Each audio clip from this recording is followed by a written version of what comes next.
Mon invité est James Davis, directeur des opérations chez GMEX Group. James, ravi de vous accueillir. Merci. James, l'on n'a pas beaucoup parlé d'innovation dans le cadre du débat sur les banques, les clients et la concurrence. Voudriez-vous ajouter quelque chose à ce sujet ? Avec plaisir. Je crois que l'innovation sera le principal moteur des développements qui seront réalisés au cours des quelques prochaines années. Il y a eu autant de changements réglementaires, autant de pression sur les capitaux, dépendamment des marchés cibles. Je pense qu'il y aura des modifications fondamentales en termes de négociations sur les marchés, notamment sur le plan des taux d'intérêt et du swap de gré à gré.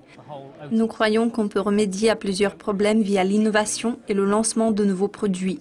Les banques peuvent introduire des changements dans leur processus. Pourtant, la solution clé qui émerge aujourd'hui consiste à lancer de nouveaux produits. C'est un marché énorme de 750 trillions de dollars. Tout le reste semble bien peu important en comparaison.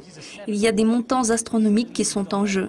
Ceux qui parviendront à s'adapter à ce marché réussiront à transformer l'utilisation du capital. That's moving around in notional terms. So whoever gets this right is going to transform the use of capital. L'on a également discuté des grands marchés des produits de base qui ajoutent de la liquidité sur les marchés. Qu'en pensez-vous ?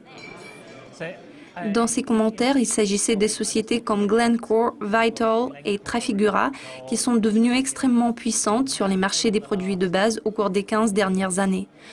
Plusieurs transactions bancaires se font via J. Aron, appartenant à Goldman Sachs, via Morgan Stanley ainsi que via Citi. Les clients qui travaillent avec eux finissent par se servir de leurs facilités de stockage qui sont extrêmement importantes sur les marchés des métaux, du pétrole, du gaz et de l'électricité. Aujourd'hui, ces tendances commencent à s'estomper. À l'heure actuelle, nous observons l'émergence des organisations professionnelles spécialisées dans le négoce qui sont comparables aux sociétés de trading haute fréquence qui fournissent de la liquidité dans les produits dérivés cotés. Toutes ces sociétés fournissent de la liquidité pour le marché des produits de base. Ce mécanisme rend possible le commerce international. On dirait que ces sociétés sont très différentes, pourtant leur principe de fonctionnement est le même. Elles réalisent des gains via la fourniture des liquidités.